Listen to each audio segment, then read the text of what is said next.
Good afternoon and welcome to Crime Corner on OmniDog's Vault, where my co-host Taylor Brown and I go into the world of crime and drama involving crime and everything crimey about crime in comics. Right, Taylor? Yeah, I think you should patent the word crimey. See if they'll add that as an adjective to the dictionary. This show is real crimey. And actually, I got a package today that perfectly ties into Crime Corner. I've been waiting 3 weeks for this bad boy. Came in a huge box with packing peanuts. That's the Parker Martini edition, which I'm very, very excited about. I've never read this book. I'm really looking forward to it. And it was stuck at the post office for like a week. So I'm really excited to finally get into it. So yeah, show some art there. It's really cool. And I'm not sure. I wonder if did they actually reprint this? So they just have like extra ones lying around. I think they reprinted it. Okay. So this is Darwin Cooke at the top of his game from what I've heard. And I really am looking forward to this because it's a adaptation of the old Richard Stark books, a.k.a. Donald Westlake, the Parker series. So I'm really looking forward to that. I was hoping to read some of the actual Parker novels before I got to this, but I haven't had the time. But I think this will be good enough. I know there hasn't really been a good Parker movie yet, and for a long time, Donald Westlake wouldn't even let people call the character Parker in the movies. Like in the movie Payback with Mel Gibson, they call him Porter. I think back in the day, Point Blank with, what's that guy's name? What's that guy? Do you remember that actor's name in Point Blank, Jess? Point Blank. Let me think of that movie. Lee Marvin. That's who it is, Lee Marvin. Well, why'd you ask me if you knew the name? I was just thinking, I couldn't remember at the top of my head. I ended up remembering. Canadian Invincible Comics, it does kind of have a weird smell. It does? You kind of have like an old library comic smell, which I don't really mind though. So yeah, I'm really looking forward to reading that. I'm going to bust it out tonight. I'm really looking forward to the new one that's going to come out at the end of this year that Ed Brubaker and Sean Phillips did a story for. Yeah. So you all can just look at my face the entire time instead of looking at me and Jess. Whoops. Yeah. Let me get rid of you for a sec here. It's like the old days of Google Hangout, Jess. Yeah. Back whenever one person can only talk at a time. No, I just got a text from Gabriel Alicia, and it was sort of shocking to me. So I just need to respond to him. So from what I've heard, I received a pretty good copy. A lot of people say theirs have been damaged. There's a lot of dings. I had a couple, like slight dings on the slipcase. Nothing too bad. I would ever send it back. And I know people talked about there being like a stain on the front cover. There's maybe like a tiny bit of one I could wipe off. I mean, I don't really know. You can't really see it, but I'm definitely happy with the copy that I got. I know a lot of people weren't. So good. I guess I lucked out. The one thing I said to Jess, I was texting him earlier telling him I got it, was that I was hoping that somehow it would fit on one of my K-Lax. Like maybe I just got a K-Lax that would fit it, and it does not. It does not. And that is why every Billy, I have 1, 2, 3, 4, 5, 6, 7, 8 Billies, and they all have one shelf that I've adjusted that can accept the size of like a Parker or something else. And then, of course, I've got the giant space set aside where Little Nemo and all those giant books are. That's the dangerous books. The books that are scary. They're danger to my well-being and computer. They're all up there. Someone asked about a Jason Statham movie called based on Parker. Yeah, it was called Parker, but that was after Donald Westlake passed. So whenever Jason Statham, yeah, it wasn't good. It's not worth it. Oh. It's not a good movie. Point Blank I never watched, but I know that's a classic. Payback with Mel Gibson, wasn't that great, but the director's cut was better. I like that movie. Because the main director and writer of that, Brian Helgeland, he wrote things like L.A. Confidential, which is a great crime movie. Oh, yeah. They kind of took it away from them at the end of the movie. And they didn't like his ending. They didn't like how dark and gritty it was. And so they took away from him, and they actually brought in a new director to finish it. So the theatrical cut is decent, but I think the director's cut's even better. So I think that's probably the best adaptation I've seen of Parker yet. I still need to watch Point Blank, but the Parker with Jason Statham definitely isn't worth it. That's too bad. I really like Jason Statham. Yeah, but like Parker's like a quintessential American crime noir. Yeah. I don't think Jason Statham, a British actor, really is going to bring that across. I don't see him. Yeah, no, I don't see him in that role. Yeah, Canadian Comics says that the Parker cover is kind of oily. That's how mine kind of is too. But we have a special guest. Hey now, Cycle Cleveland. How you doing, buddy? So Cycle, 2 shows ago you talked about cleaning your walls. Last time you talked about stocks. What are we going to talk about today, buddy?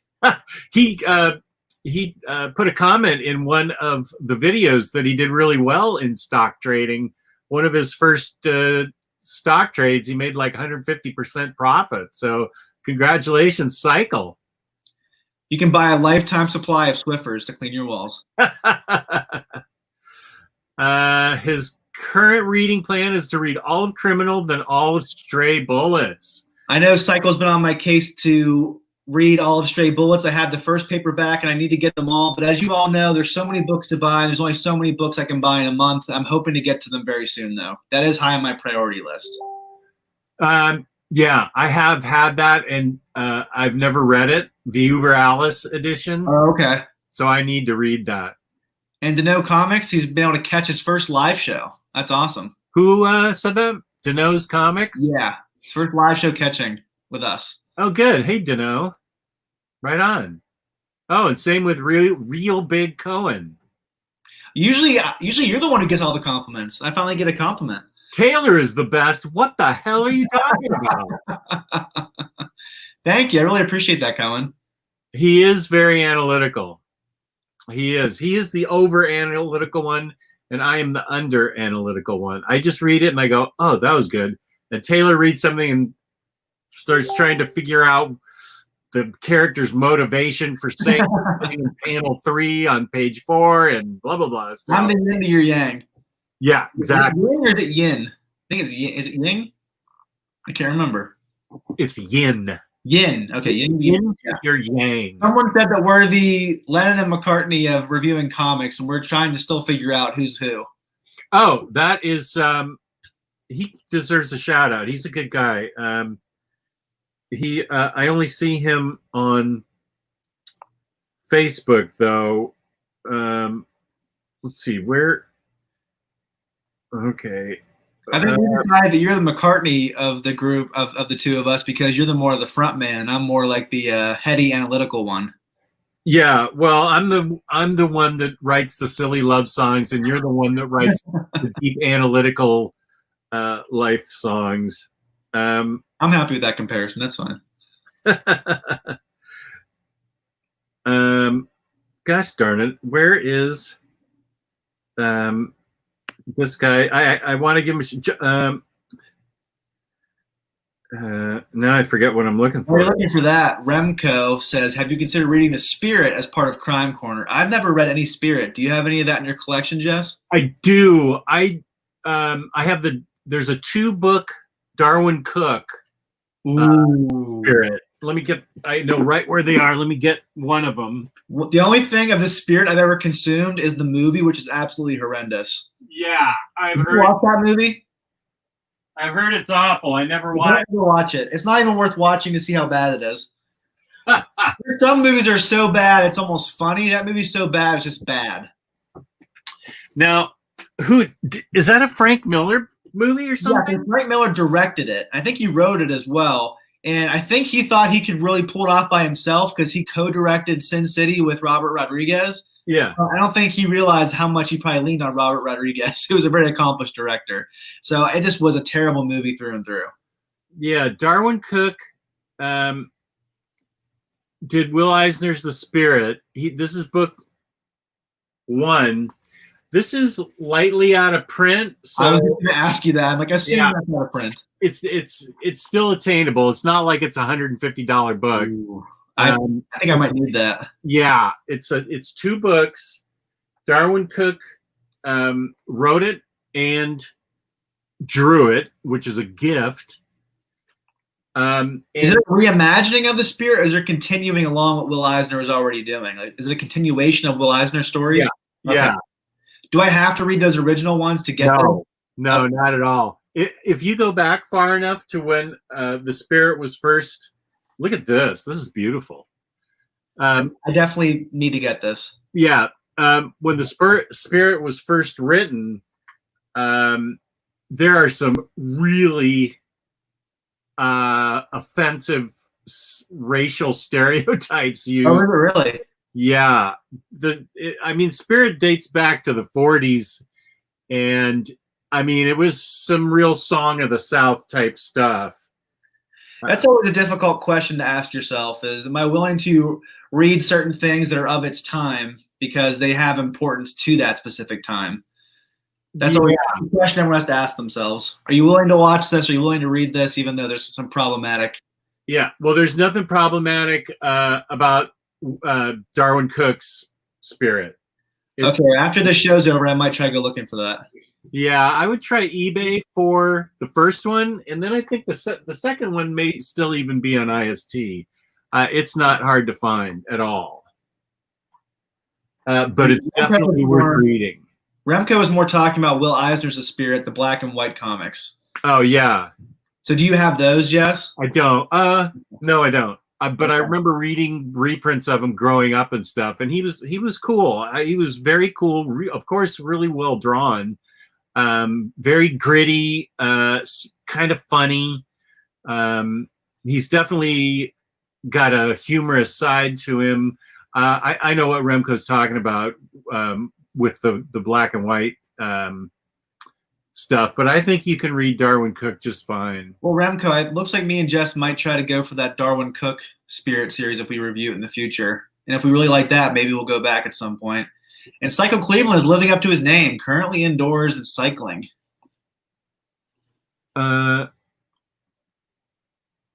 Very nice. What the hell? Do you think this is Taylor's show? Taylor's a guest on my show.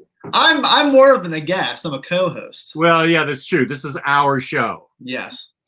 I don't have my own channel, and I don't have a collection video. I've thought about making my own channel. It seems like a lot of work, and I don't know if I want to buy. I don't know. I know, Jess, you're getting a new camera in, aren't you? Yeah, I ordered it. It's coming in. I feel like if I was going to do my own channel, I would like to get a camera and do some editing. I'm just not sure if I want to do it or not. It's a possibility, though. We'll see. I'm happy right here, though. Good. I'm happy to have you. And Psycho Cleveland asked us, how long do you guys think that Uncanny X-Force restock will hold out? I would say not very long. Well, I certainly wouldn't sleep on it. Don't sleep on anything right now. Yeah. If you desperately want anything, I would say maybe like some hardcovers or trade paperbacks. You're safe on that. But like an omnibus, an absolute, you need to get those things right away. During this COVID era, everything is going out of stock really quick. And based on what Emily said in the Omnibus Collectors group, it's not because they're ordering less. They're actually ordering more, but all of us are ordering a lot more comics. And we're home to enjoy them. And right. I don't know how people can – I've already said this. I would tend to sort of tighten my belt in a time like this. If I was if there was a chance I could get fired or something. I mean, this is a very weird time, but we've seen enormous hauls on the page. And on your floor. Sorry? And on your floor. And on my floor, yeah. This is Jess tightening his belt right here on his floor. What's that? This is an example of Jess tightening his belt during the pandemic. Well, I'm talking about other people, not me. That was Jess's stimulus. That was my stimulus check haul, and I will be making a video of it. But I'm not talking about me. I'm talking about other people. All right. Yeah, I'm just and if people can do it, I say more power to them because retail therapy works. Right. Buying stuff makes you feel better, and the beauty of our hobby is you get to read the things and enjoy them besides the collectability of them. That's why this is the perfect hobby.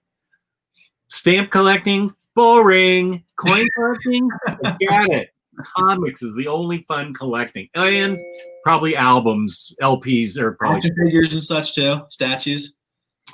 Well, I like looking at them, but I like books better, but I do like looking at my statues. Yeah, I always say this from the show. That's my wife's big hang up. She's like, with books, I can get behind that because you're reading them. They look really good on the shelf, but they serve like a dual purpose. Whereas statues, she says, they're just sitting there and she doesn't really get it. So I'm never going to get them, essentially. My wife doesn't get it, so I'm not going to get them. Here's a question I think you can answer better than I can from Real Big Cohen. Yeah, I think Hard Boiled and Noir are pretty close knit. I would say Noir is more of, it's very cynical, it's very fatalistic. Usually noir stories have very tragic endings, whereas Hard Boiled is more violent and visceral and gritty. Does that make sense? Like Hard Boiled novels were just action stories, a lot of gunplay, a lot of fistfights. Noir is more a tone, a mood. It's setting an idea of what the world is like, that you can live a good life, you can make the right choices, but it can still end tragically, or even people who are living terrible lives and making terrible choices end tragically as well. So I would say Noir is more fatalistic and cynical, whereas Hard Boiled is more of a action-packed, gritty tone. So I hope that's correct. That's what I've always. I think you did a good job describing that.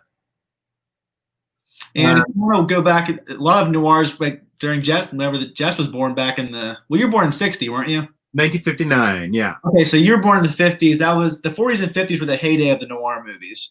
So a lot of the greatest crime noir movies, the 30s, 40s, and the 50s, you really want to go back to that era to really discover how that genre was born.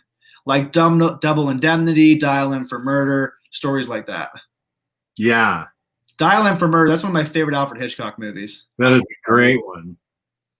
Did you ever watch the retelling of it, Perfect Murder, with Viggo Mortensen and Gwyneth Paltrow? No. Gwyneth Paltrow? It's back in the 90s. Not as good as the original. Yeah. I'm a big fan of Alfred Hitchcock. Were you back in the day? Huge fan. I've seen everything that he's done at least once. What's your favorite Alfred Hitchcock, or top three? I love Rear Window. That's my number one favorite. Because I love Jimmy Stewart. And Grace Kelly is so good in that. What a classic movie star she is. Let's see. Rear Window.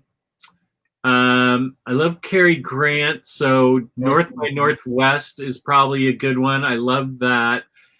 I'll tell you one I don't like was the Cary Grant Doris Day one. The Man Who Knew Too Much. That's Jimmy Stewart. Oh, it's Jimmy Stewart. I like that one. The introduction of the song Que Sera Sera to me is such a jarring. Well, they had Doris Day, so they're like, oh, she might as well sing. I know, but singing Que Sera Sera in the middle of this murder mystery and with her, all the bad things that are happening. There's definitely a racial no-no in that movie, where that one guy's wearing the brown paint on his face, and you think he's like a Middle Eastern guy, and he runs into him, and it turns out he's a white guy with brown paint on his face. Some of these things don't age well. I don't even remember that part. Anyway, I didn't like the way they introduced the song as it's supposed to be a clue, and I just thought it seemed really forced, and I didn't dig it. That's the only movie I didn't dig. Wow. And I'm seeing here that, of course, Cycle Cleveland likes it, and says Jess should watch that one again. I'm probably not going to watch that one again. Now, was Strangers on a Train by him? What's the train movie, or is it The Rope or something? Lifeboat. No, there was one. It starts out with the two closeted guys. Because the reason I'm saying that it does. Yeah, Strangers on a Train. You're right. Strangers on a Train. Never seen that one. It's really good, and I bet it's a film school favorite because it starts out with a strangling. These two guys, this one guy is strangling a guy to kill him in the very beginning of it, and then he lights up a cigarette afterwards, and it's obvious that Hitchcock's drawing the line from murder to sex, that it's a very sexual type of thing. There's like an unspoken attraction between these two guys. I don't think pretty progressive back in the 50s. Well, I was going to say I don't think it had to be. You had to guess that they were gay guys because it wasn't. I don't think the movie code allowed you to show. I doubt it. In the United States, homosexual guys. So, but the way he did it, making the murder of this guy equal to like sex between the two guys, I just thought was fascinating. So I just thought it was really cool. I think my top 3 would be Rear Window, Psycho is number 2, and Dial M for Murder. And one movie I think is really good. I don't think it's as good as everyone says it is. It's Vertigo. I like that movie, but I don't think it's number 1. Some people say it's his best. I still think Rear Window and Psycho are better. I agree. And I like The Birds, but I can see how it's stupid too. Oh, The Birds freaked me out as a kid. I saw that when it first came out. No, it came out in like 1963. So I saw it in like 1968 on television, and it flipped me the flip out. The creepiest part isn't even whenever they're killing people. It's whenever they're sitting there silently, just staring at everybody. That movie is pretty creepy. Let's wish a happy birthday to the always awesome Kenny Crayley Jr. Happy birthday, dude. Thanks for all your interaction in the chat and being so kind to both Jess and I. Yes. Always full of compliments and always good about keeping the page, especially Crypto's Den, full of content. That's always great, Kenny. So you're really appreciated, and happy birthday. Is Crypto's Den the toy subgroup? Yeah. Streakazoid, I did hear about all the Batman animated series posters on Bottleneck Gallery, and they look really cool. I heard they're going to go pretty quickly. I didn't even want to try to do it. I just feel like it's going to be stressing me out. And it bummed me out to try and not get one. I didn't see anything that I really wanted. I've had some cool ones I like. Sorry? There's some cool ones that I like, but I think Mondo have better posters.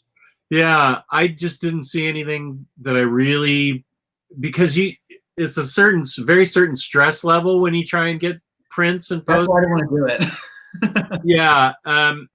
So you've really got to want the thing, and I didn't see anything that I wanted, like the Harley and Ivy poster that I scored on Mondo. They had a Harley and Ivy one. It pretty much looks very similar to the one that you have, though, so it wouldn't be worth you getting. But I signed up for Mondo notifications, so the next time there's a Batman animated series poster, I should get a notification, even though I'm not guaranteed to get one, as you told me many times. That's right. Very difficult.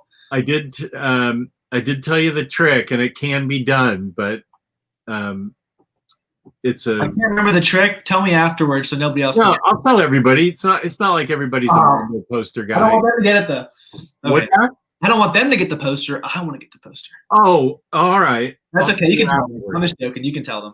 No, it's fine. I'll tell them. That person, Streakazoid, said it's not as bad as Mondo. So maybe I should have tried. But I'd rather, if I'm going to hold out for a poster of the animated series, I'd rather wait for Mondo, personally. Yeah. Because they're so gorgeous. I would love to have them. That's one of my dreams. Whenever Jess showed me his 2 Mondo Batman animated series posters, I told him I've never been more jealous of you in our entire. Right, you did say that. I was very jealous. I'm excited about the new Mondo book they're releasing this fall, though. All the different Mondo things that have been released of the Batman animated series. So I will be buying that. And Jess is currently back on his animated series watch. I am. Let's see. What time is it? 5:30? I should be able to get a couple in tonight. Jess unleashed my shackles and told me that I can get on his back about it again. So I'm allowed to badger him now. For a while, he told me to stop, so I did. And I'm pretty sure that's like giving a stereotypical woman a credit card in a fancy clothing store. This is giving you your red meat. You love to bug me about stuff, but I need it because I really need to get Batman Adventures under my belt, and I'm enjoying it. I love what was the point of view? Oh, was it called Point of View or POV? Yeah, POV. Yeah, I just saw that. I really liked it. That's one of my top 10 favorite episodes, I think. I can see why.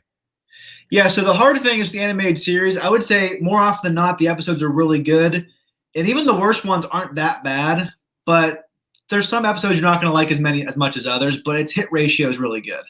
Especially, you're going to really love Heart of Ice. That's going to be one of your favorites, I'm anticipating. The Mr. Freeze episode. Okay. Written by Paul Dini, so of course you're going to like it. Of course. The reason I keep bugging you is because I'm looking forward to doing that episode so much. The one we do about the animated series. That's going to be my favorite episode of all time. Yeah, I was thinking I need to take notes, but the order of them, what they're about, when they came on. You're such an expert on it. I'm just going to wait for you to ask me my opinion, and I'll just remember what my opinion is. But I'm not going to write anything down. I'll just keep my. Maybe just write down your favorite ones. The ones you like the most. You can tell me what my favorite ones are. Your favorite is the Sewer King, the Underdwellers. Boy, that was lame. But even that one's not even that bad, though. It's not great, but it's not horrible. No, but I will say I read this. I think I told you that when was I reading this? Tuesday, I think. Oh, yeah. And Batgirl Year One, which I really enjoyed, has a totally serious appearance by Condiment King, and I had to tell Taylor that right away. He shows up in the animated series. He does? He does, yeah. Yeah, keep watching to find it. I just get the biggest kick out of Condiment King because that's just such a weird, funky concept. There's an episode where these really weird, out there villains keep appearing that are really bumbling and stupid, and Batman's like, where are they coming from? And the source of how these villains are created is like the main question of the episode. Oh, okay. There's like a rat-centric one. There's like one who's like a stay-at-home mom who hits people with a rolling pin. So all the different stupid villains that keep popping out of nowhere. You need to figure out why they're coming into the forefront. It's really good episode. Also written by Paul Dini. Ah, okay. I think you're gonna find out soon that the best episodes are usually written by Paul Dini. Okay. Well, we're almost 30 minutes in. Should we get into the main topic, which is our reviews? That sounds good. We have today, we're going to review Killadelphia, Spurrier's Weavers, Ladykiller by Joelle Jones, and Snapshot by Andy Diggle. Snapshot by Andy Diggle. I know you've talked a lot about Ladykiller on your channel recently, but I just recently read it. I really wanted to talk about it, so I'm glad we're able to review it today. Yeah, I don't think you can talk enough about Ladykiller. Do you want to go there first? Sorry? You want to go there first? Yeah, sure. So Jess's Ladykiller library edition is at the bottom of one of the stacks, so he doesn't want to topple it over. So I'll show you mine. This is probably in my top 3 favorite books of the year so far. This is a great book that everyone needs to get, and it's back on IST, so you definitely need to get it right now. As Jess said earlier on Uncanny X-Force, do not sleep on this. This will go out of print, I think. That's my personal opinion. What do you think, Jess? Or out of stock, at least. It'll go out of stock. Yeah. On IST. That I believe. So maybe not, I don't want to cause FOMO or anything, but I can really see this book going out of stock really quickly on IST. It already did once. I wasn't able to get it on the first go-around. I had to get it off Amazon. It's sold out. I think it sold out the first day on IST. Yeah, there's a reason this book sells out, and it's not an X-Men book. It's fantastic art, which is what Joelle Jones is known for, but she also wrote it. It's about a female assassin back in the 50s who's a housewife, which is a fantastic concept, and it shows her life as she's murdering people and trying to keep a loving household going with her 2 kids and her husband and her mother-in-law living with her. And she's a big-time assassin, and it's still it's humorous. It's very violent. It's extremely well drawn, and I just think she writes the heck out of this book.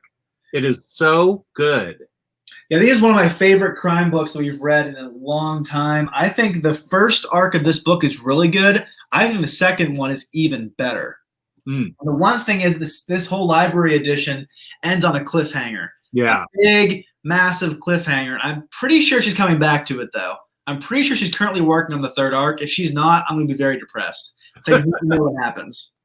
Remco, I would say this is a book I upgraded from my trades to this oversized hardcover. I only do that in very rare cases, like with the Black Hammer books. I upgrade because the art is so great in the oversized package, and it's very well done. I'll put it even harsher. You'd be making a mistake not to buy the library edition. Okay. $23 on IST. That's really cheap for this book. $23, that's a great deal. So Remco, I would definitely get this library edition. Do you read the back for everyone or no? Yeah, go ahead. Read the description. That's sure. Josie Schuler is a picture-perfect homemaker, wife and mother, but she's also a ruthless killer. She balances cheerful domestic bliss with a coldly efficient assassinations. From the World's Fair in Seattle to the beaches of Florida, Josie tries to keep her perfect family alive in a bloodstained new vision of the American dream.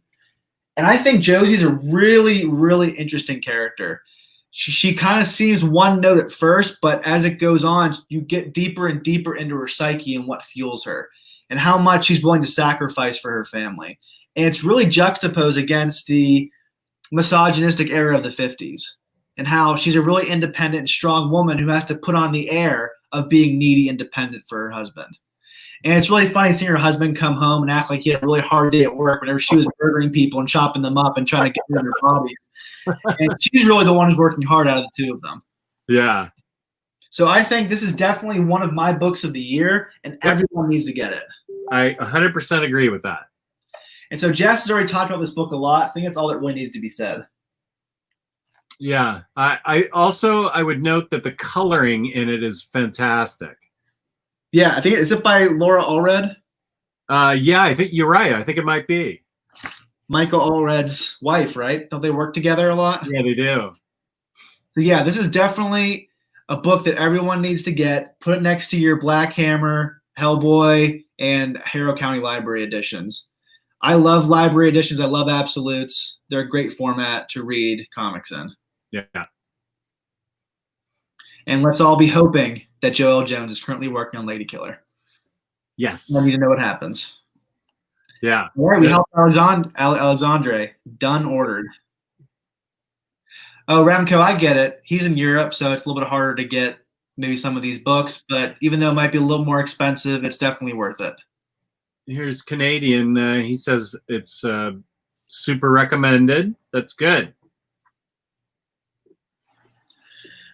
So out of all these, all the books we talk about today, they're all good to great. This is definitely the one you need to get out of all of them, though, if I had to pick one. Yeah, I agree with that. So, Jess, what do you want to talk about next? Let's see. Either Weavers or Killadelphia. Let's talk about Weavers. All right. And we talked about this book with its author, Cy Spurrier. And if you haven't watched that interview yet, please go back into Jess's backlog to watch that interview too. It was fascinating. Yeah, Cy Spurrier, very good guest, and I thought this was a wonderful, creepy, weird crime drama. It was supernatural and great. Jess has a pet white spider. He loves white spiders a lot. Oh God, I think those might creep me out more than Ouija boards, man. Can you imagine if I sent you a white spider in the mail? Like you get like this big package with holes in it, and you open it up, and it's a white spider. What would you do? Would you freak out? I would drop the box right there and just go into my house and lock the doors. Pretty sure our friendship would be over, so I won't do that. Oh, if you sent me that? Yeah, if I sent it to you. Oh my gosh. Oh, yeah, our friendship would totally be over. All right, so what's the book about, Jess? Let's see. I will read it and show off some art. Do you have the book? I read it on Hoopla, but let me find the summary as you show off the art, okay? Okay. I do need to get the physical copy, though, because I liked it that much. Yeah, it's really good.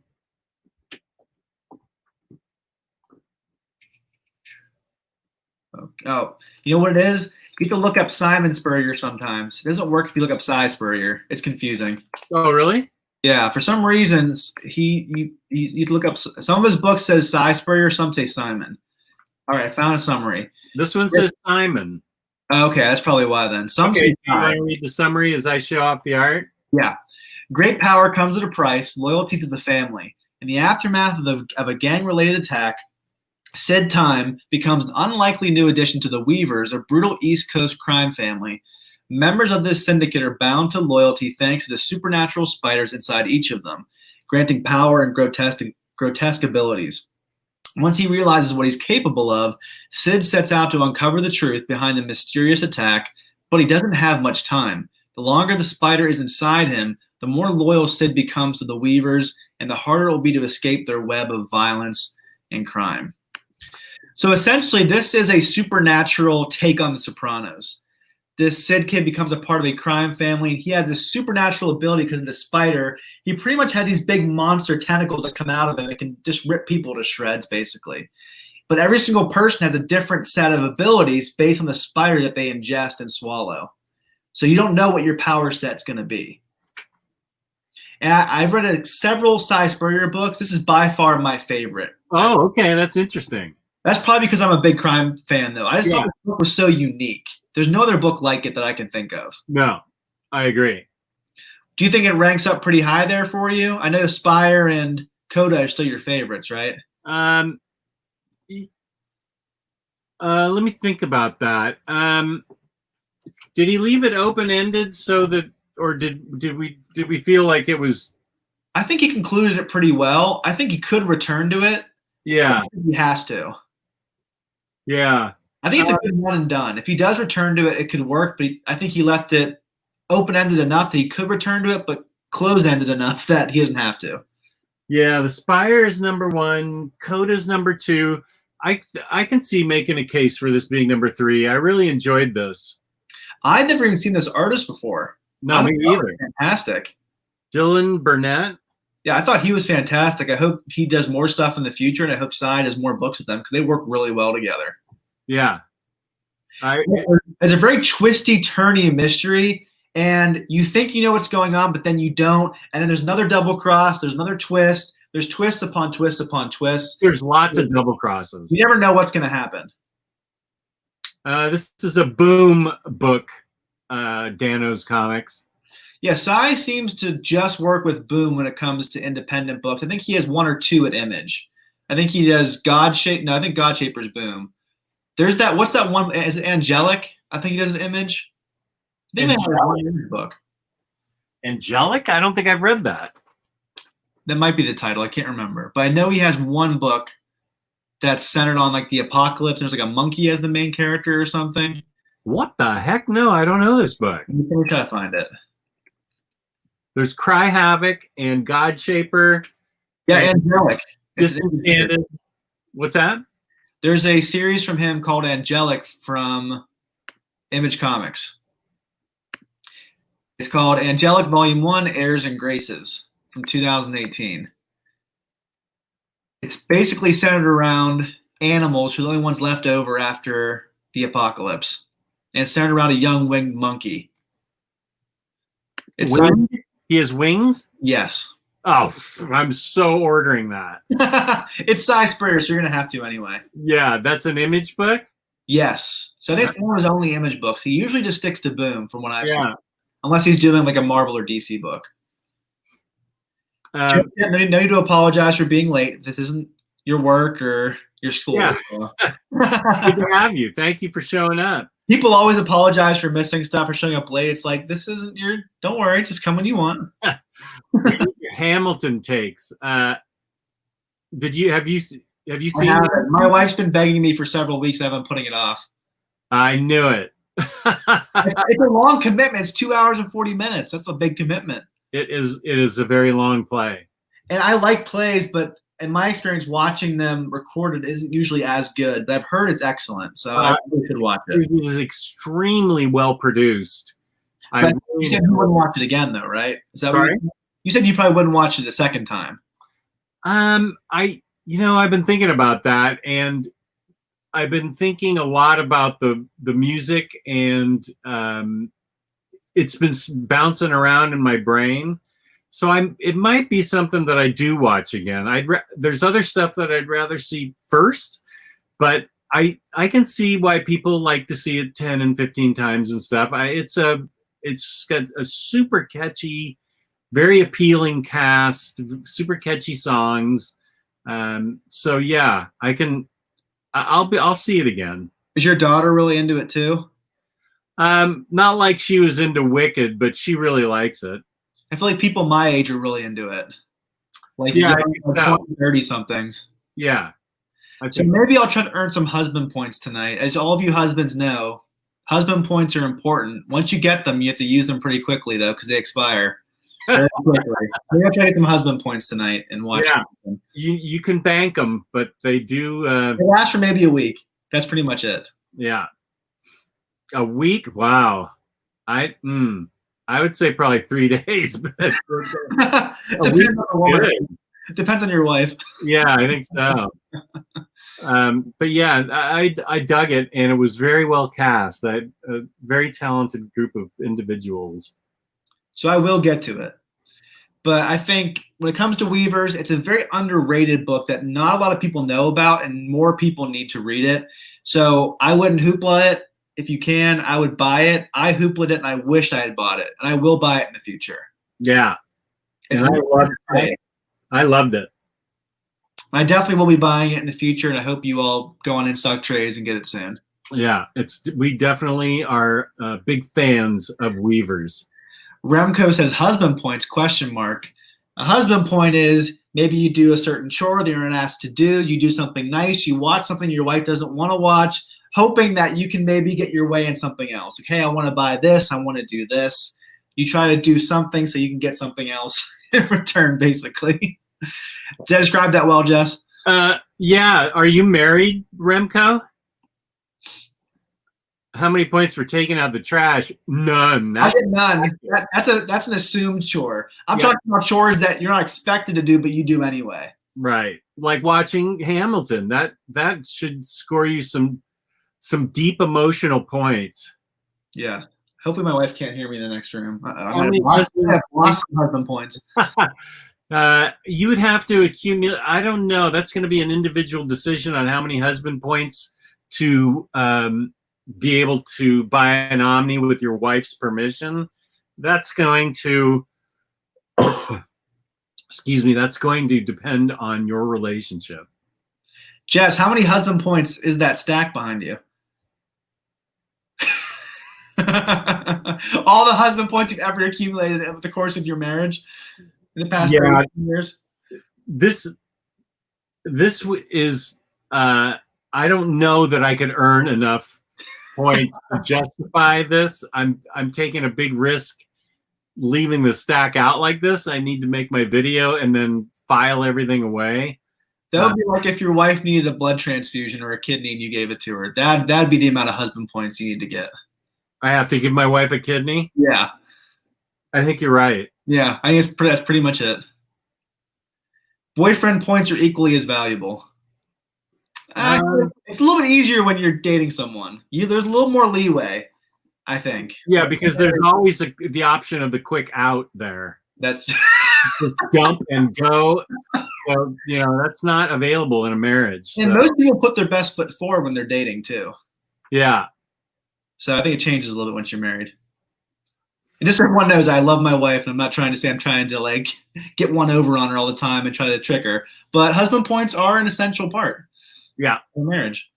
Yeah. You'd be surprised how many points you can get for something like emptying and putting away the stuff in the dishwasher. Oh yeah, that's definitely a big one. I got a ton of husband points today for going to Costco and putting everything away by the time my wife got home. So I got a huge chunk of points for going to Costco. Costco's not my favorite thing. Yeah, Canadian, I don't think Jess was trying to mock your relationship. I think he was just saying it's easier to leave that kind of relationship legally than it's a little easier when it comes to that. Legally. Yeah, you're right. I wasn't mocking your relationship, Canadian. Wife points. They don't need them. They don't get them. They start out with a big, huge chunk of them, and they just automatically appreciate. Yeah, no. Wives have built-in points. All right, do you want to move on to something else, Jess? Let's see. We've covered Weavers and Ladykiller. Let us go to, let's see. I guess I have the next 2 books on Hoopla. I have Snapshot in front of me. Do you want to do that? Sure. All right, so this is by Andy Diggle and one of my top 10, favorite artists, Jock. I think this is one of the best books that Jock has ever drawn personally. Just the way I love the black and white style. Let me just read the back real quick. A typical day working at the local comic book store takes a turn for the deadly when Jake Dobson finds a cell phone filled with murder photos. It belongs to a ruthless hitman who will stop at nothing to cover his tracks. And it's really interesting. It's almost like you're thrust into the story as a comic book fan, because I read on the back, it's this nerdy guy who owns a comic book store, and he finds this book biking in the park. He finds his phone, biking in the park, and he wants to sell it. He wants to, delete everything on the phone, just sell it for a couple $100. But it turns out there's pictures of dead people on it. And it really just goes from 0 to 100 for the rest of the book, and it never lets up. There's a lot of action scenes, a lot of twists, a lot of turns, a lot of murder, a lot of shooting people in the head. I just love this black and white style. It's a really quick 30 to 45-minute read that's entertaining all the way through. What did you think about it, Jess? I don't think I liked it as much as you did. I did like it. I felt like when we got to the end, I felt like it just didn't feel. It didn't feel like a complete ending to me. I felt like there weren't. It wasn't a complex story.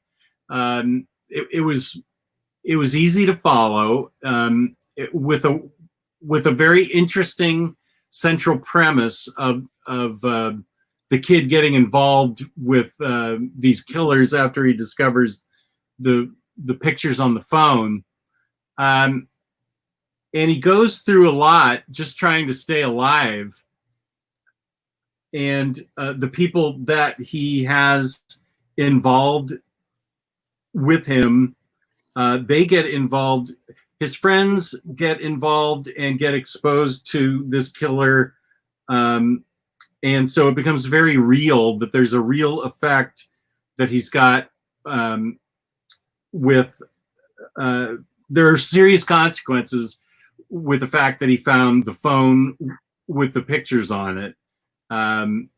As you'll see when you read the book, there are very serious repercussions about this because a killer is looking for the phone, and they're and the hitman's plot is actually much deeper than just killing people. There's something else much sinister going on behind the scenes. Yeah, nothing is as it appears. Yeah, now that was that was a really interesting part of the book. I don't want to give it away because it's a very it's a big hook in the book, and it's the underlying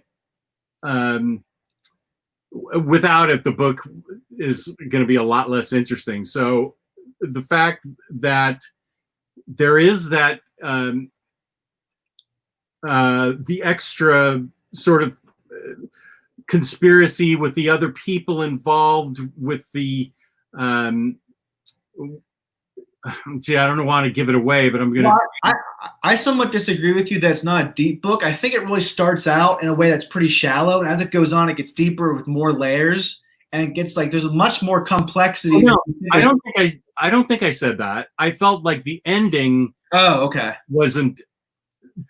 With all the layers and the depth of the book, I felt like the ending didn't do it justice and needed to be deeper. I felt like the ending could have been deeper, and maybe should have taken a little bit longer to end. Because you're right, when that factor gets influenced, where the murderer comes from and what he's up to and what the kids discover, it becomes a whole new book. So you think it could have benefited from another issue? I don't know if it needed a whole issue, but I think a few more pages maybe, because we do get involved with this kid to the point where we do, to the point where we really care about him and the people around him. So I would have liked a little more closure, I think, with the kid and the people around him. I think that's what I was looking for. I guess I get what you're saying. I guess I appreciated the ending because I thought it was very stark and realistic. It wasn't a happy ending. I don't want to ruin it for anybody, but it seems inevitable in some ways, based on who they're going up against. That's all. Yeah. I can see how it's not the most satisfying ending. I thought it was an appropriate ending, though. Okay. But that's subjective, though. Mm-hmm. It seems like you enjoyed the book for the most part, though. I did. Yeah. Definitely worth the hoopla for everyone. I think this trade's actually harder to find. I got it at half-price books. So I think you'll probably find it pretty cheap, though. It's not going to be on IST, I don't think, but it could be on Amazon or eBay pretty cheap. I would definitely hoopla it at least. And if you can find a trade, the art is fantastic by Jock. And I definitely recommend it. My only issue was with the ending, but as you see, Taylor felt the ending was fine. I really enjoyed it, and I think I can highly recommend it. I thought it was really well done. Movie. This would be a perfect movie, I think. Yeah, I agree. And everyone is suggesting that we read Scalped on a Crime Corner. That's definitely a part of our plan. We're definitely going to do a whole show about Scalped at some point. The hard thing about Scalped is that it's so hard to get now. There's no good format for it because all the deluxes that I have are out of print, or at least most of them are. And they didn't finish the trade paper, the complete collections that they were doing, the thick trades. But it's still a book that's worth reviewing, I think. It's one of my favorite crime books. So we'll do it eventually, for sure. I'd like to do it this year. Yeah, I think we'll probably do it in a couple months. Yeah, that'd be good. We just need a good lead-in time. That's 60 issues. That's 5 hardcovers, so that's a lot. That's true. So we'll probably do it definitely by the end of the year. Right. Okay, good. We have a lot of big series we want to do. We also want to do Stray Bullets this year too. Man, that's a fat book. Yeah, we'll try to get to all of those. So we're trying. What about Ex Machina? Is that really crimey enough? We can do whatever we want. It's our show. That's true. With Batter Days, it ended up being like a DC show. We just do it. Yeah. No one ever complains, so whatever. That's true. I do. That's probably my favorite Brian K. Vaughan book. I love Ex Machina. And I only read it in single issues about halfway through, so I really. Ooh, you didn't finish it. Okay. I didn't even finish it. No. We definitely need to read that then too. Okay, good. Yeah, and 100 Bullets would take us a long time as well because it's 100 issues. Yeah. I like 100 Bullets. I'm not a massive fan though. I think it's too long. I think it could have been a lot shorter. That's another one that I only got halfway through. But maybe we can get to that at some point as well. Probably not this year, but we'll get to it. Yeah, that would be a bit of a challenge. 5 hardcovers. And they're longer than Scalp. The Scalp is 5 hardcovers, but it's 60 issues. 100 Bullets is 100 issues. Yeah, we'd have to do some strategizing on that to figure out how we can do it. And one of the things I want to do on Crime Corner is call attention to books that not many people have heard of. Like we did Ladykiller, that's really well known. But we also did Snapshot and Weavers. Not many people know about these books. So I want to do the big books that everyone knows about, but I also want to make sure we're balancing it and doing books that are a little bit lesser known and need more of a spotlight. So I want to make sure we're being balanced as reviewers. So we'll get those big books though. Yeah. Is 100 Bullets getting an Omni, Jess? I think it is. It's not getting a single Omni, right? That'd be insane. That'd be the fattest Omni you've ever seen. Has to be 2 at least. 100 issues? Yeah, no. I seem to recall that it got announced. Everyone in the chat, let us know. Yeah. Because Why the Last Man and Ex Machina got in Omnibus, but there's 60 issues. That's like 1,500 pages. Those things are unbelievably big. Now, Preacher's getting an omnibus. It already had an absolute. Ex Machina has an omnibus. I feel like 100 Bullets got, okay, Streakazoid said it'll be 2 omnis. That's all that makes sense. Otherwise, it'd be unbelievably massive. Yeah. Um, okay, yeah, the omnibus is listed on Amazon. So we'll get to 100 bullets, everybody, but probably not this year. We don't want to kill ourselves reading too many series. Right. But we'll do it. I plan to be around for a while unless Jess kicks me off. So, the only thing that is going to be your issue is if I take the dirt nap quicker than expected. oh gosh, come on, man. We'll talk about that. That's not going to happen. I'm pretty sure you're my age. You just have silver hair. Yeah. way to put the show down, Jess. Oh, by the way, my appointment went fine today. All right, great. So we're doing good. We'll yeah, for a while. But the doctor has to read the results, and so I have 2 video doctor appointments next week. Well, that ties back into a couple comments earlier on in the show. People were saying they're glad you're doing better. Thank you. Yeah, I still have pain. What I have is I have lower abdominal pain that can't be explained. I've had several CAT scans, several other tests, and they haven't shown anything, which is good in the sense that I don't have a tumor, but they can't locate the source of the pain. So I'm seeing another doctor, a different specialist, and we'll see if we can get somewhere there. If it's not through that specialist, I'm going to have to start over with my GP and try and figure out where I go. Well, the great news is that none of your issues seem life-threatening, which is a big deal. So that's yeah. I mean, a pain is a big deal too. Yeah. We should be happy that it's not a life-threatening illness. Yeah, I don't have a heart condition, which is good.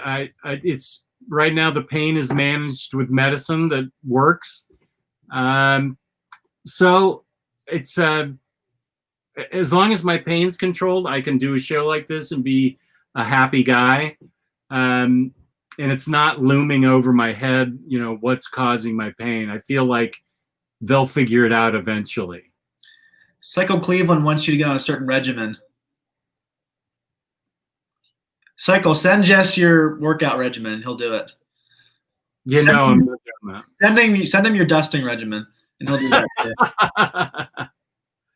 But the good news is that Jess is going to be with us for a very long time, and we're not going to act otherwise. Right. Yes.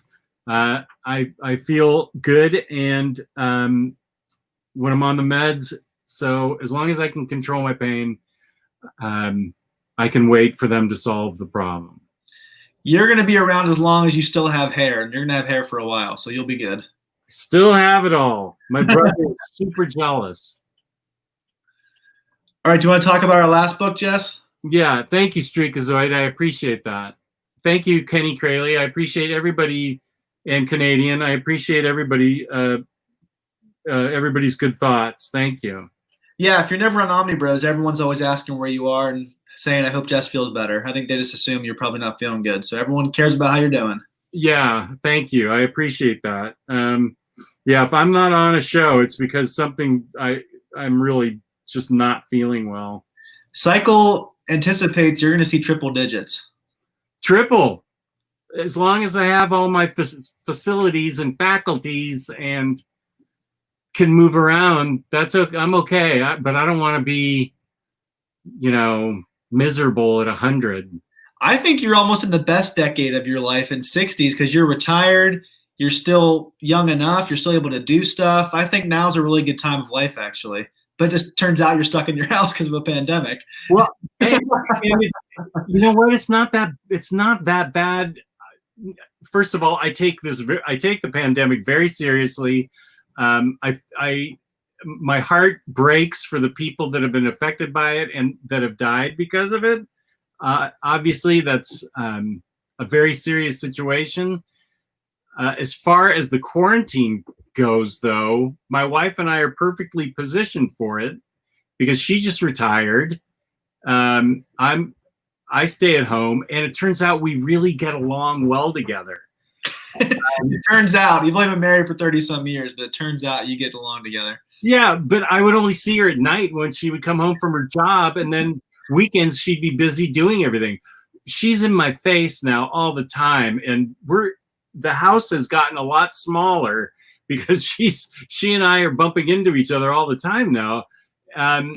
So I think there's lots of times when somebody retires and they start getting up in the grill of the stay-at-home person's business and things don't work out. But it turns out that Patty and I love being with each other and are perfectly happy to stay at home with masks on, even at home. I don't care. We're happy to stay at home and do the quarantine thing.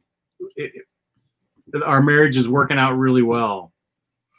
So it's great. And Joe Chip wants you to move to Canada where you can have free health care and you're nice enough to blend in. Are you sure I'm nice enough? I don't know. Canadians sound like they're awfully nice people, and I hate people. Yeah, Jess may seem like he's nice, but he doesn't like people very much. No, I don't. He barely likes me. He just tolerates me. And the quarantine is perfect because I can stay at home and I don't have to go out and see people. So, and this is an important point. Let's go Mets. Unfortunately, here's my prediction. I don't think we're going to get 20 games into the season before the season's called off. There's going to be too many players that get sick. You get 2 or 3 teams that get sick enough that they don't have a full roster. That's going to mess up the whole thing. So I'm giving it 20 to 25 games before baseball is called off. Are they playing to empty stadiums? Yes. That's definitely going to affect the game too. I don't think we really realize how much the live audience affects games too. Right. Yeah. You want to feed off of the crowd when you're the home team. Yeah. When you're at that level, you really want to feed off of the crowd. Yeah. I think they're starting to go into the NBA, not the NBA finals. We're trying to do the NBA finals in August, right? I think that might be the plan down in Orlando or something. We'll see how that goes. I'm not a sports guy, so this whole thing's not really affecting me. So I'm not sure. I don't think we're going to get college football or pro football. As a movie fan, it's bumming me out. I'm definitely feeling it there. Because you can't go to cinemas? My wife and I were just talking how we miss going to movies. We love going to see movies.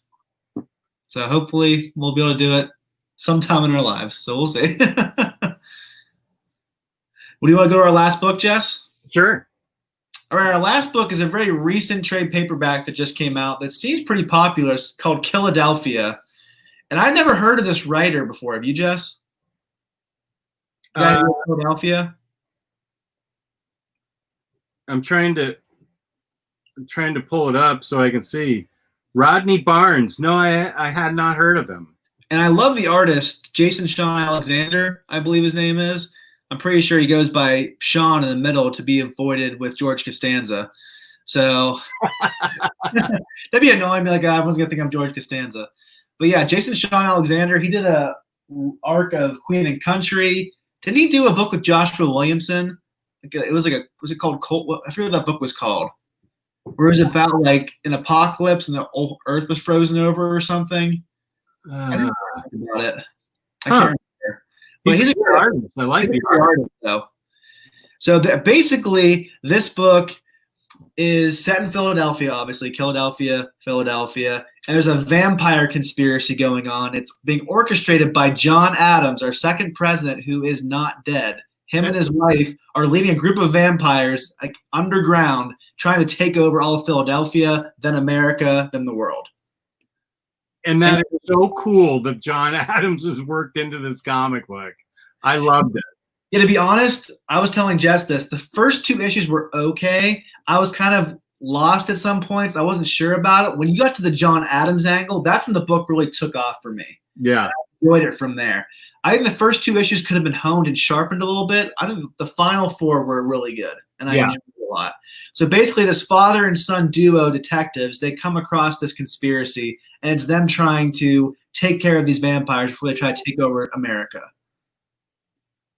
Because John Adams wants to redo America in his vision, where he thinks that we've lost our way from what the founding fathers originally meant, and he wants to reshape America into his vision. Right. And it's let's. Do you want to talk about it while I show the art?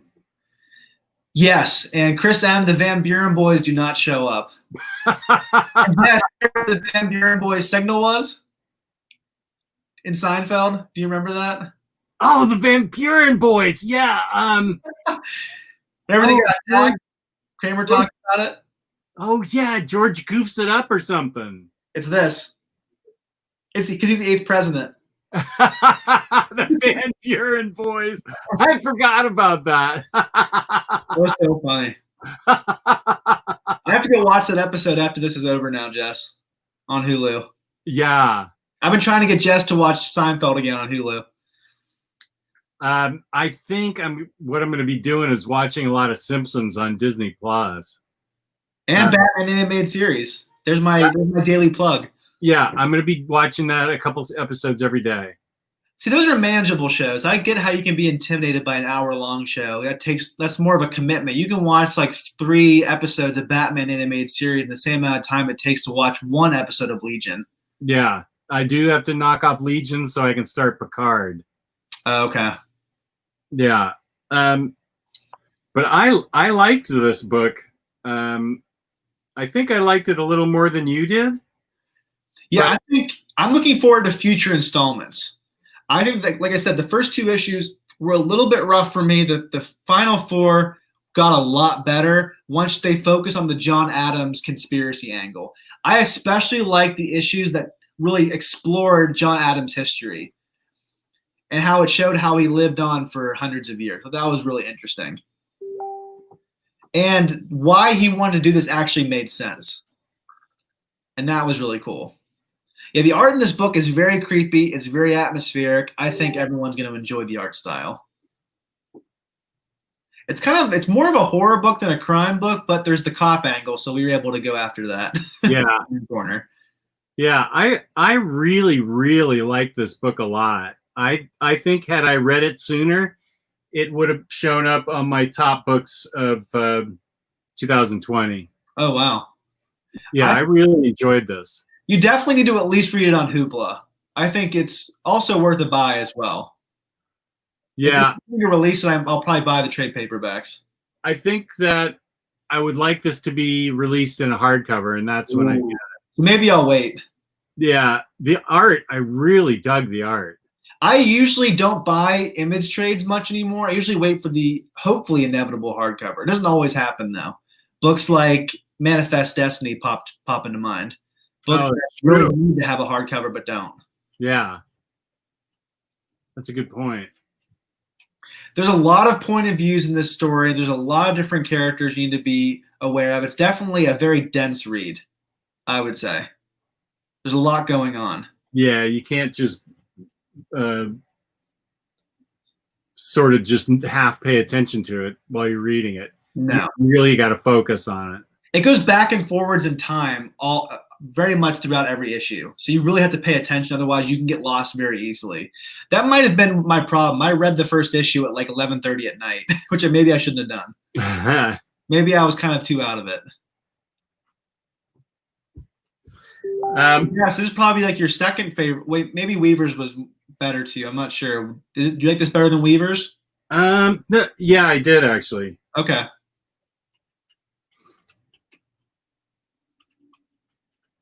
So would you recommend people waiting to buy it, or would you recommend them buying the trade?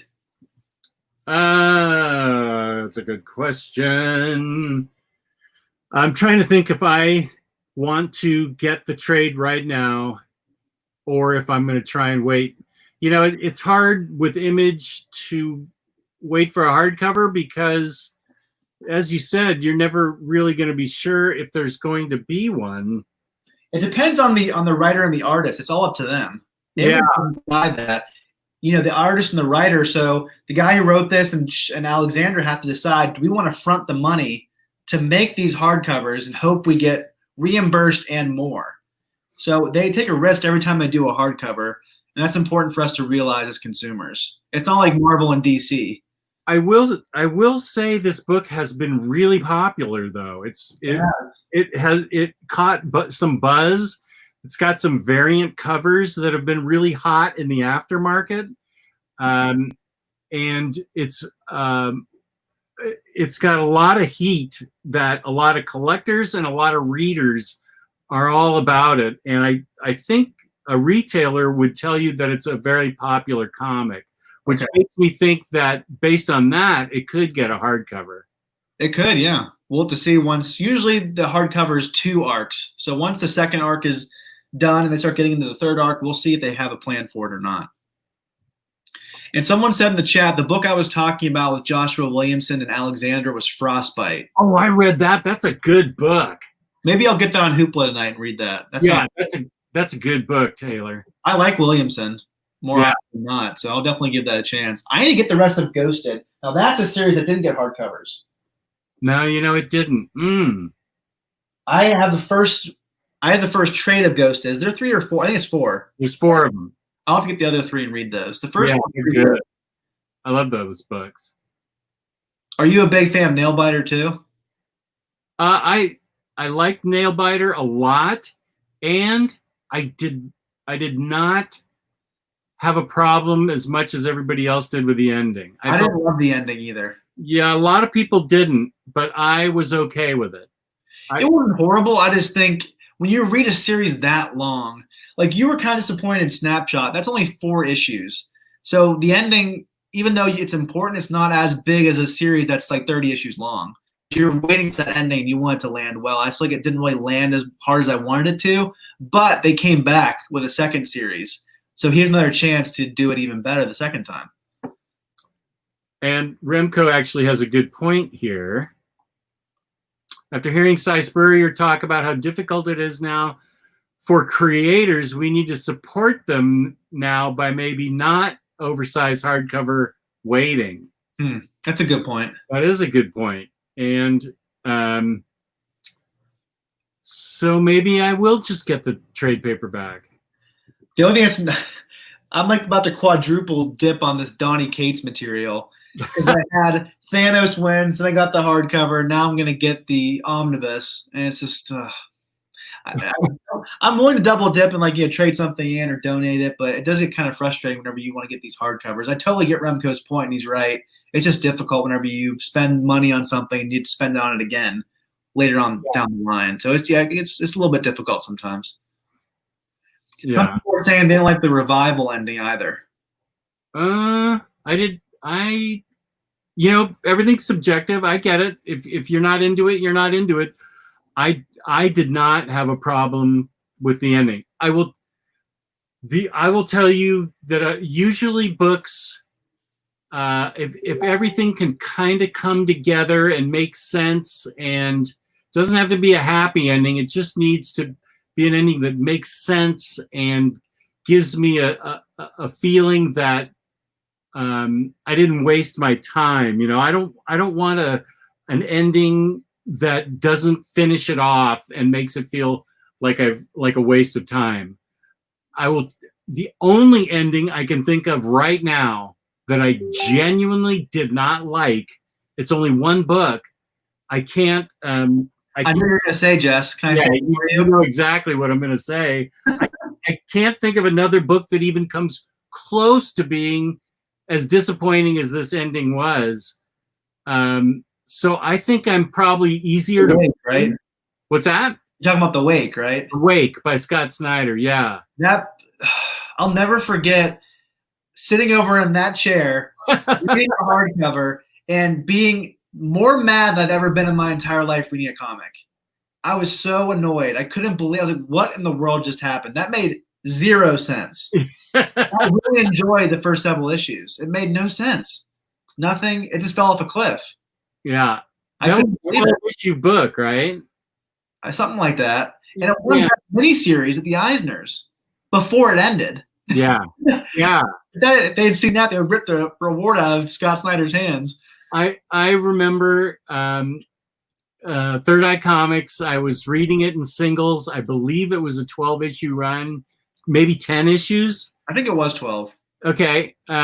And I remember going in there after I finished it, and I said to Steve Anderson, the proprietor, I said, "Dude, what happened in the wake? What was that ending was just it was it was nowhere nearly as good as the first 5 issues, and that ending was awful." And he's like, "Yeah, it was really disappointing." It's not just that it was bad; it just didn't make sense like at all. Right. Like it wasn't just like, oh, I didn't like the direction. It was like, what happened? It made no sense. It was like Batman Damned. It was like, what just happened? Nothing happened. But the 11 issues leading up to issue 12 were actually good. Yeah, that's true. That ending that ruined it for everybody. Right, that's true. That's what was so weird about it, was that it ruined the whole series. Everything leading up to it was really interesting. Unfortunately, more often than not, for a long series, the journey is usually better than the ending. Yeah, I get that. Many endings can really live up to the hype and expectations you have, especially for a series that can be like 50 or 60 issues long. Mm-hmm. Like, I can't imagine how Brian K. Vaughan's going to wrap up Saga and tie up everything and have a really conclusive ending that satisfies everyone. Because he's planning on doing 100 and some issues. So, I mean, it's hard to wrap up that kind of run and have it be like a really satisfying ending for most of your readers. That's a challenging thing. Oh, you know what? I forgot to include The Private Eye as a book I read this year that I really liked. Speaking of Brian K. Vaughan. It was a great book, but a terrible format. I don't know how many times you said the word annoying in that review. that landscape format. You were really happy about that. I just really do not like landscape format. That book is so awesome, but I'll never own it. Because of the landscape format? I know where to put it. Yeah. Like, I don't have 300 by Frank Miller. I don't have any of Victor Santos's landscape hardcovers. I think he's a great artist. Oh, I have both right here. Oh, yeah, Polar. That's a book we should review too, Jess. Sure. I probably won't buy it. I just bought it. I bought it off a guy in the group. Yeah, so, I mean, I think those stories can be good in the landscape style. I just don't know where to put it on my shelf, and the format's just annoying to read. What was the comic book, the landscape single-issue comic book series I hated? Oh, Barrier. Yeah, that thing was super weirder. It was like the way the issue opened up was really weird too. Yeah, you had to read it. It opened up like this, didn't it? Yeah, that's how you read the thing. And it wasn't like, it was single issues that came in a box, right? Yeah. That's really weird.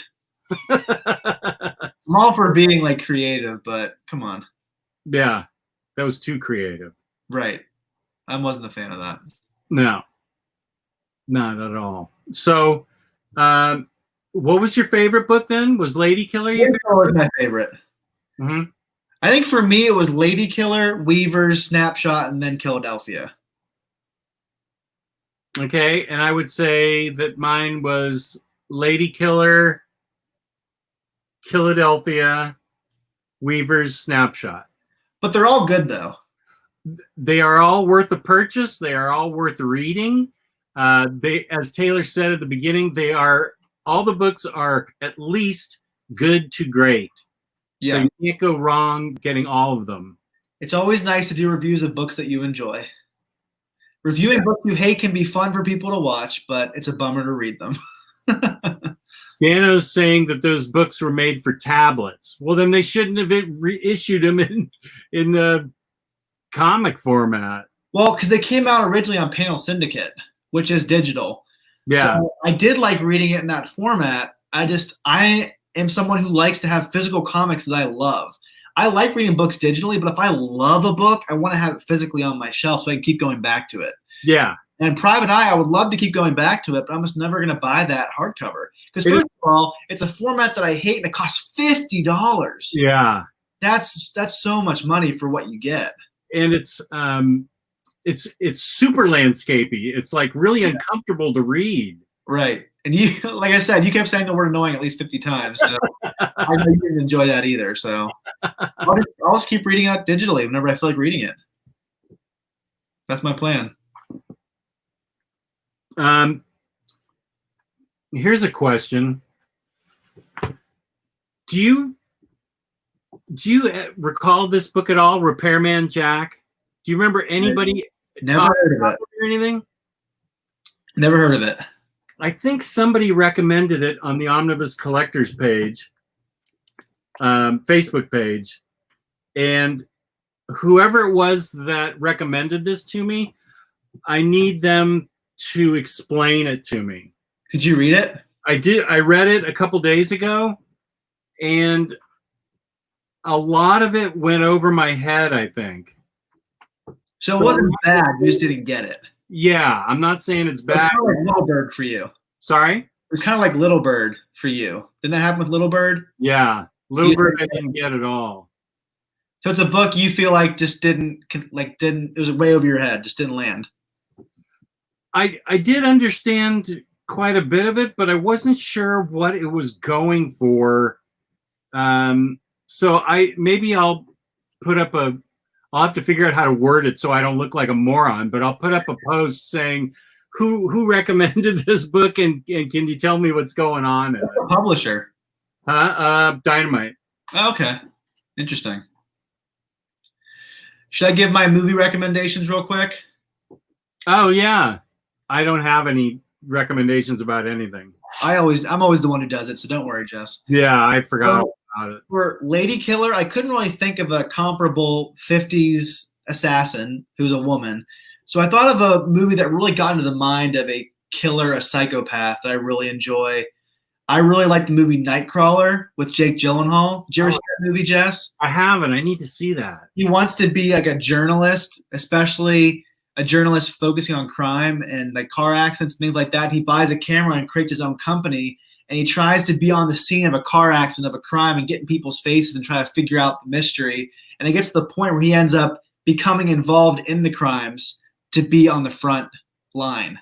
Oh. And it's a really great exploration of a man who's a sociopath who has no empathy for anybody else. It's a beautifully shot movie, great cinematography set in LA. It's a great book. It's a great movie you need to watch, Jess. And for, Snapshot, I'm trying to think of a movie where a regular everyday person gets involved in a really dark mystery, a really dark crime story. And one of my favorite Michael Mann films is Collateral. You ever see this with Tom Cruise and Jamie Foxx? No, that was good. Oh, it was great. Oh, yeah. Explain that. So basically, Jamie Foxx is a cab driver in LA, and Tom comes back and he says, "Hey, if you drive me around all night, I give you $600 or something like that." It turns out he's a hitman going around town killing like 5 different people, Right. and Jamie Foxx gets embroiled in it. It is fantastic. Heat is always going to be Michael Mann's best film. This is his second best film, in my opinion. This is fantastic. This is one of my favorite crime movies of all time. It is amazing. Yeah, I need to see that. I love the concept. So yeah, Nightcrawler and Collateral, you need to get on these movies, Jess. They're so good. Because I know you like Manhunter. Yeah. I'm sure you like Heat. Who doesn't like Heat? Yeah. Anyone who's seen that loves that movie. And for the other two, for Weavers, I was trying to think of a like supernatural crime story, supernatural thriller. And my wife and I just watched a movie called Ready or Not, which came out last year. And that's a great movie. It's a great thriller / horror movie of this bride who enters into this really rich family. Oh. The night of the wedding, it's their ritual that you have to pull a card and play the game that goes along with that card. And it's hide and seek. And hide and seek is you have to go hide, and that family's going to try to kill you. Yeah. It's such a good movie. It has a supernatural element to it I don't want to ruin. My wife hates horror movies, and she loved it. It was more of like a comedy thriller than anything else. Yeah. I really enjoyed that movie, and Jess, you would like it as well. And for Killadelphia, I guess Killadelphia and Weavers, I was trying to think of a movie that was really intense. And you ever heard of the movie called Green Room? Green Room. It's this group of kids who's like a punk band, and they go to this bar. It ends up being a neo-Nazi bar, and they're getting trapped in there, and the neo-Nazis are trying to kill them. Oh, yeah. The neo-Nazi is Patrick Stewart. Oh, and right. I think it's on Netflix. That's also a fantastic movie. So all 4 of these need to be watched. These are all great thriller movies. They're all great crime movies. And they all get my ringing endorsement. So that's it for me in terms of my movie recommendations. Okay. Well, this weekend I'm carving out time to watch Old Guard. That's also a really good movie. I really enjoyed it. Yeah, I really want to see that. Greg Rucka did a great job actually improving upon the comic, which was already great. I really want to see that. I think he added on a lot of really cool plot elements that added to the story and made the stakes that much higher. So I think you'll. Charlize Theron. So. And my wife and my parents really liked it, so maybe you and Patty can watch it. It's possible. Our wives both like Downton Abbey, so yeah. My wife does not like anything even remotely dark or with an edge to it. Oh, then maybe she won't like it then. Yeah, that's the remotely dark. Yeah, there's a lot of darkness. It's mostly dark. Yeah, I know I'm gonna love it, but I just don't think she's a candidate for that. But I think all 4 movie recommendations I just gave you, Jess, they're all going to be Jess loved. Okay. Much beloved by you, especially Ready or Not. I think that's right up your alley. I wish I still had the horror channel. That would be a good one for Jenny and I to watch. Maybe someday. Yeah. Yeah. Well, that's all I have today, Jess. Do we have any questions? Question and answer, or are we all done? I'm fine with answering a couple more questions if anybody has any. Do you have any more questions? You want any recommendations on anything? You know, how to clean your walls with Swiffer? Something like that. More movies and TV shows that Jess needs to add to his list. That's not. Oh my gosh. Video games that Jess needs to play. Oh. How is what's it called going? Animal Crossing? Yeah. It's going well. I haven't played it in a couple days though, so I've been missing out on some fun stuff. Are your turnips spoiling? No, I already sold them. I gave them to my daughter. She went to the internet and got me like 1 million bells for all of them. Okay, cool. Made me a billionaire. I can't recommend the stock cycle. I don't have any ideas. I'm out of that game. I'm just selling all my graded comic books now for fun. Well, that's a really good racket, though. Yeah, I mean, I could tell you CGC books, but that's it. I'm not in the stock market anymore. We gave all our assets over to some guy that we met on the subway. No, it's just for going Bitcoin. Yeah, it's our accountant's firm that manages all our money. So I don't have anything to do with it anymore. Yeah, no more day trading, no more nothing. My whole world's comic books now. Well, we're not really getting any questions, so I'm going to say goodnight to my son before he goes to bed, so we can wrap it up. Okay. Thank you to the chat. We appreciate everybody tuning in. This was really good. We had lots of good questions and good back and forth. Thank you to everybody who's watching this after the fact. Thank you to my co-host Taylor. This is always fun. And please give a like to this. Feel free to comment and subscribe to OmniDogs Vault. And I'm also on Instagram, OmniDogs_Vault on Instagram. And peace and love. Peace and love. See you guys. Good night, everybody.